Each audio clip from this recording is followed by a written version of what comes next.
ଦେଖନ୍ତୁ ଆମେ ପ୍ରାୟ ନିର୍ବାଚନ 2 ମାସ ଘୋଷଣା ହେଲାର 2 ମାସ ଧରି ଆମେ ବିଭିନ୍ନ ଅଞ୍ଚଳ ଗସ୍ତ କରିବା ସମୟରେ ସାଧାରଣ ଲୋକଙ୍କ ସହିତ ମିଶିବା ସମୟରେ ଆମେ ଅନୁମାନ କରିଥିଲୁ ସାଧାରଣ ଲୋକଙ୍କ ଭିତରେ ଗୋଟେ ଓଡ଼ିଶା ରାଜ୍ୟରେ ସରକାର ପରିବର୍ତ୍ତନ କରିବା ପାଇଁ ଗୋଟେ ତାଙ୍କ ଭିତରେ ଇଚ୍ଛା ଥିଲା ଏବଂ ଆଗ୍ରହ ଥିଲା। ଦୀର୍ଘ 24 ବର୍ଷ ଧରି ସେମାନେ ଯେଉଁ ଆଜି କାରେ ଚାଲିଛି ସରକାର ପଙ୍ଗୁ ସରକାର ସେମାନେ ହଇରାଣ ହେଉଥିଲେ। ତେଣୁ ଭାରତୀୟ ଜନତା ପାର୍ଟି ଗୋଟିଏ ମାତ୍ର ବିକଳ୍ପ ଥିଲା ଏବଂ ଯଶସ୍ୱୀ ପ୍ରଧାନମନ୍ତ୍ରୀ ନରେନ୍ଦ୍ର ମୋଦି ଯେଉଁପରି ଭାବରେ ଓଡ଼ିଶାବାସୀଙ୍କୁ ଆଶ୍ୱାସନା ଦେଇଥିଲେ ଯେ ମୁଁ ବନ୍ଧୁତ୍ୱକୁ ଛାଡ଼ି ଓଡ଼ିଶାବାସୀଙ୍କୁ ଆପଣେଇଛି, ସେ ବାର୍ତ୍ତା ନିଶ୍ଚିତ ଭାବରେ ଓଡ଼ିଶାବାସୀଙ୍କ ମନକୁ ଛୁଇଁଥିଲା। ସେଇଥିପାଇଁ ଆଜି ଓଡ଼ିଶାରେ ପରିବର୍ତ୍ତନ ହେଇଛି।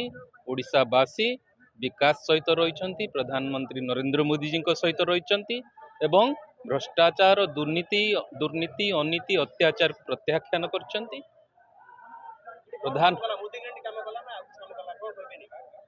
ଦେଖନ୍ତୁ ସମସ୍ତେ ଚାହାନ୍ତି ବିକାଶ, ସମସ୍ତେ ଚାହାନ୍ତି ଆଗକୁ ଯିବାକୁ, ପଛକୁ କେହି ଅନ୍ୟକୁ ଚାହାନ୍ତିନି। ଆପଣ ଯେତେବେଳେ ପ୍ରଧାନମନ୍ତ୍ରୀ ମୋଦି 2047ର କଥା କହୁଛନ୍ତି, ନିଶ୍ଚିତ ଭାବରେ ଓଡ଼ିଶାବାସୀ ଅନୁମାନ କରିପାରିଥିଲେ ବିକାଶର ଧାରା ଆରମ୍ଭ ହୋଇଯାଇଛି। ବିକଶିତ ଭାରତ ସହିତ ବିକଶିତ ଓଡ଼ିଶାକୁ ଯୋଡ଼ିବାକୁ ପଡ଼ିବ। ମୋଦି ଗ୍ୟାରେଣ୍ଟିକୁ ସାଧାରଣ ଲୋକମାନଙ୍କ ଉପରେ ପହଞ୍ଚାଇବାକୁ ପଡ଼ିବ। ସେଇଥିପାଇଁ ଭାରତୀୟ ଜନତା ପାର୍ଟିକୁ ଆଜି ଆଶୀର୍ବାଦ କରିଛନ୍ତି। ମୁଁ ତ ଧନ୍ୟବାଦ ଦେବି ଓଡ଼ିଶାବାସୀଙ୍କୁ, ଆମ ସଂସଦୀୟ କ୍ଷେତ୍ରର ସମସ୍ତ ଭୋଟର ଭାଇ ଓ ଭଉଣୀମାନଙ୍କୁ। ସେମାନେ ସଚେତନ ଅଛନ୍ତି ଏବଂ ଆଜି ଯେଉଁଟା ଆବଶ୍ୟକ ଥିଲା ଓଡ଼ିଶା ରାଜ୍ୟରେ ନିହାତି ଆବଶ୍ୟକ ଥିଲା, ଗୋଟେ ଅହଙ୍କାରୀ ଏବଂ ଅତ୍ୟାଚାରୀ ଭ୍ରଷ୍ଟାଚାରୀ ସରକାରକୁ ପ୍ରତ୍ୟାଖ୍ୟାନ କରିଛନ୍ତି ଏବଂ ତାମିଲନାଡୁରୁ ଗୋଟେ ଅଫିସର ଆସି ଓଡ଼ିଆ ଅସ୍ମିତା, ଓଡ଼ିଆ ସ୍ୱାଭିମାନ ଏବଂ ଓଡ଼ିଶାର ସମ୍ମାନକୁ ଯେଉଁପରି ଭାବରେ ଆଘାତ କରୁଥିଲା ସମସ୍ତେ ଆମେ ଜାଣିଛନ୍ତି। ମୁଁ ପୁଣି ଥରେ ଧନ୍ୟବାଦ ଦେଉଛି ଓଡ଼ିଶା ଭୋଟର ଭାଇ ଓ ଭଉଣୀମାନଙ୍କୁ ଯେ ଉଚିତ ସମୟରେ ଉଚିତ ନିର୍ଣ୍ଣୟ ନେଇଛନ୍ତି।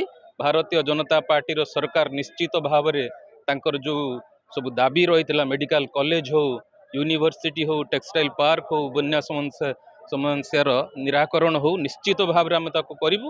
ଏ ଭରସା ଆମେ ସାଧାରଣ ଲୋକଙ୍କୁ ଆପଣମାନଙ୍କ ମାଧ୍ୟମରେ ଦେବାକୁ ଚାହୁଁଛୁ। ଆଉ ମୌଳିକ ଆବଶ୍ୟକତାର ଯେଉଁ ସବୁ ସମସ୍ୟା ରହିଛି ସେଟାକୁ କାହାରିକୁ କହିବାକୁ ପଡ଼ିବ ନାହିଁ, ସେଟା ହେଉଛି ସରକାରର ଦାୟିତ୍ୱ। ଭାରତୀୟ ଜନତା ପାର୍ଟି ସରକାର ତାକୁ କେହି କହିବା ପୂର୍ବରୁ ତାକୁ କରିକି ସବୁ ସାଧାରଣ ଲୋକଙ୍କ ପାଖରେ ପହଞ୍ଚାଇବ।